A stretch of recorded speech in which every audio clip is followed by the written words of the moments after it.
What a beautiful day it is today. The family just left to do something social, which never involves me, which is very good. I can say I've only had 2 dreams in my life. One was to be a rock star, which I was. Not sure I was good at it, but I did it. And 2 was to be a race car driver. And it seems like the only thing that ever blocks me from accomplishing said goal is family time. Love my family. But oh man, when I get to come outside, oh, it's a good day. So today's video, I just found my Type R oil caps that I ordered from the UK. I got 3 of them. One of them was for my housemate, 2 of them for me. One of them is on my GSR, and the other one is going to go onto my newly polished up LS.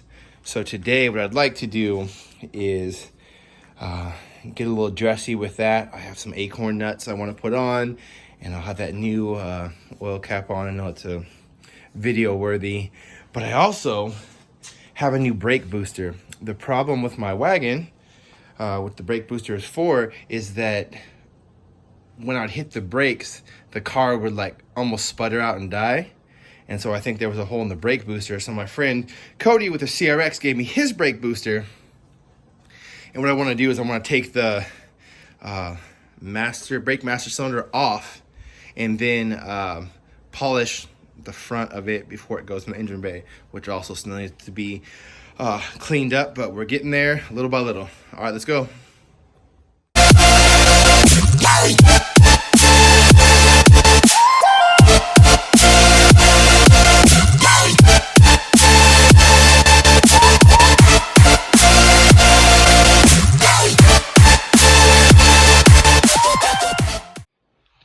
See, that was nothing too crazy. Just replace that one from the factory one. And I think that's just a cover. I don't know if the real Type R one is like that or this is just a replica, but either way, I do like how it matches the shiniosity of this. But these are all the acorns that I put on. So it should look really nice presentation-wise. It's almost like a mirror finish. You can see that coming in. Next to the booster, which is over here, Zero got it all taken apart for me. Got that front piece off. So I'm gonna start sanding this today, probably in time lapse, because I just figured out how to do that and I'm having a blast with it. And get this all cleaned up, just the face, and then so it's ready to be put in. All right, here we go. So we can see there's a lot of surface rust. I'm not gonna clean up the back. I'll probably just wipe that off just to get it ready to go in. This one is a little bit smaller than what's in the wagon. That one looks around like 9 inches, about 8. So I'm hoping that won't be an issue. This came out of a CRX of similar model years. But yeah, here we go. I'm gonna start off just with a quick sand I got some 120 on the power sander. So I'm gonna hit that real quick. And then we'll start wet sanding after that. And I'll tape up that center part so nothing gets in that hole or the other little nipple right there.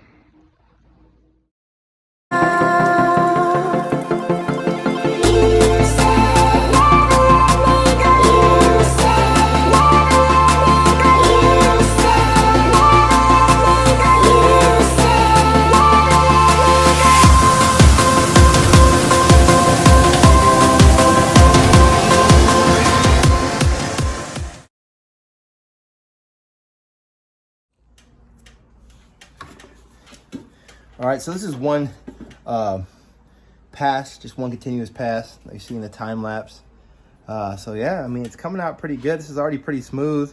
I thought that the sandpaper would be a little bit more abrasive, but it doesn't seem like it's causing any real deep scoring. So the next sanding should clean up a lot of this.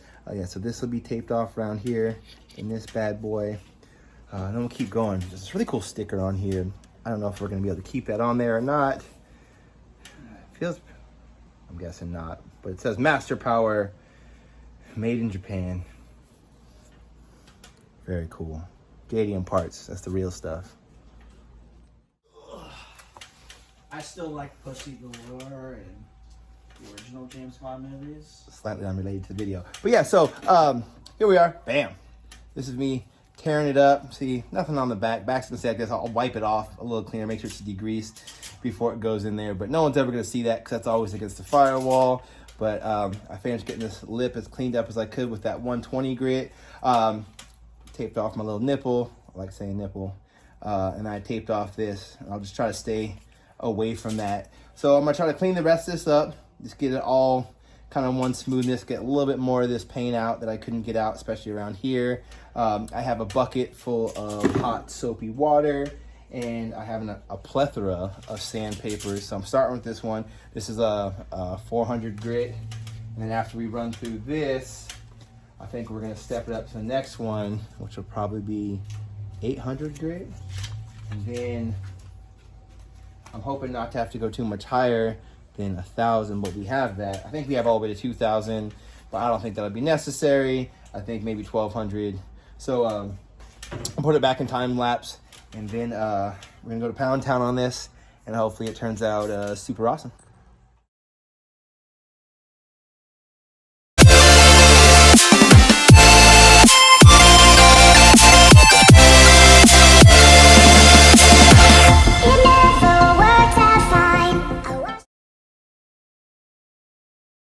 It doesn't have to be hot soapy water.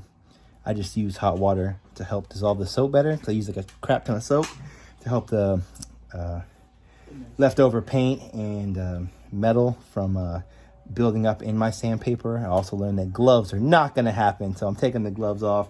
And also that I know the theme of most of my videos is being boring, so hours and hours of time-lapsed sanding is probably going to be less than ideal. So I'm going to go over this with the 400 wet sanded, then I'm gonna wipe it all down, and then I'll pick up from there, and I'll just update periodically so we can see that like the process is working. All right, perfect. We're back. Got a little sidetracked. So I want to drive my white car. I've shown it before. It's awesome. It's fun. It's hard to remember because with the B16, to make it do what it want to do, you got to really be cranking on it, and it's like meant to handle it. But my cooling system's a little jacked up because this cool radiator I got,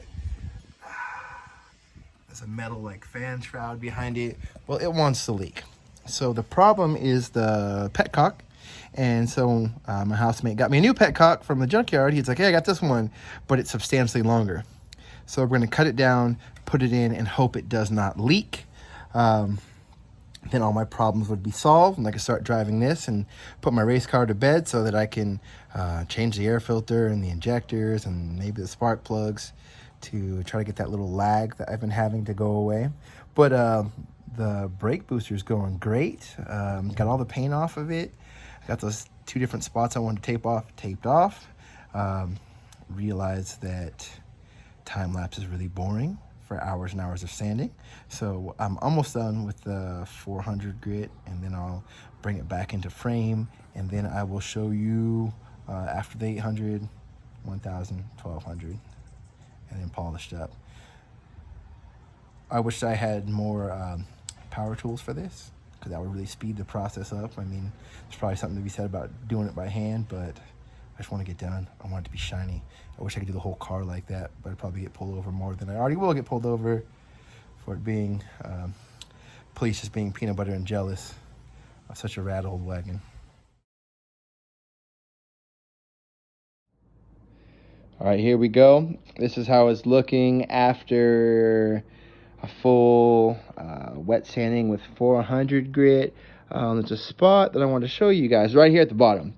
There's a lot of rust spots here, and I was working on those real hard. I even used like a buffing pad to get down in there. You see some of the swirls from that, but I just don't think that that is going to be a big deal because the top is here, so I shouldn't spend like hella time on that when that's going to be all the way at the bottom facing down, because it pretty much sits like that when it's sitting in the engine bay.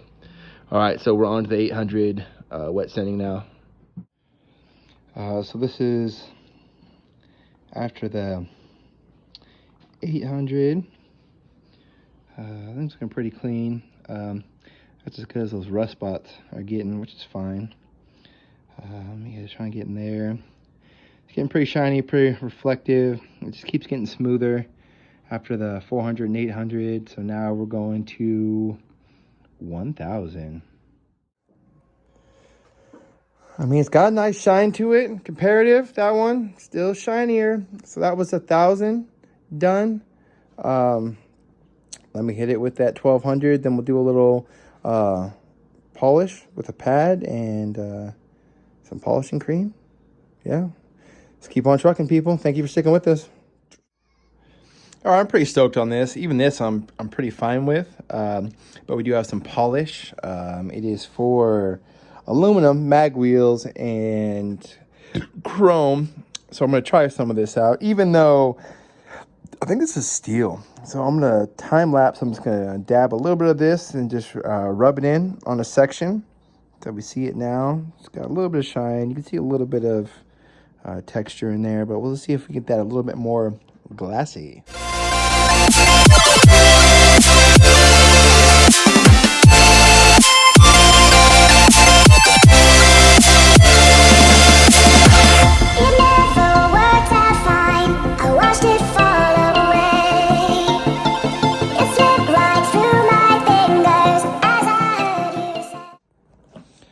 All right, so here's a kind of a side-by-side comparison. I showed you that first polish. Then next I went into this polishing compound black. It's like a big crayon. I just put some on. I'm trying to see which side I did which on. Pulled off the tape because that was no longer necessary. So which side's shinier? I'm leaning towards this side. But either way, I'm going to finish going over the whole thing with the crayon and the plug-in drill and this little pad. And we'll make this thing sparkle with the luster. All right, so this is the final. Went over it with both the polishing compounds, did the stick. The stick left some like odd marks, if you can see that line. Like everywhere I drew on with the stick, left a little impression, even though this should be pretty hard. But I came back in with that mag wheel polish and the drill, and we just worked it over, tag team it while Zero was spinning it. I was just trying to hit all the spots, and it looks really nice. I mean, like, this is going in the back of the engine bay, behind the nice polished engine. So I'm just trying to get as many things shiny as possible. All this part will be covered with the actual brake master cylinder, so you won't see any of that. So that's why I didn't have to get too close into there. I just didn't want to mess that up. So this is the end of the video today. It's about 9 in the PM. Time to get ready for tomorrow. This is usually when 4 Real Times videos start, because he stays up all night working on his wagon. So I think his finish date is coming up for when he's trying to get everything done. Mine is November 15th. By the time of my birthday, I want this joker everything installed, engine bay done, wheel bearings done, and that motor in there so this thing can hit the road. The whole car doesn't have to be painted, but just the engine bay I want to be buttoned up. So thanks for coming with me. Hope this didn't bore you and gave you some sort of inspiration of like ideas of like, let's make some stuff shiny. You said never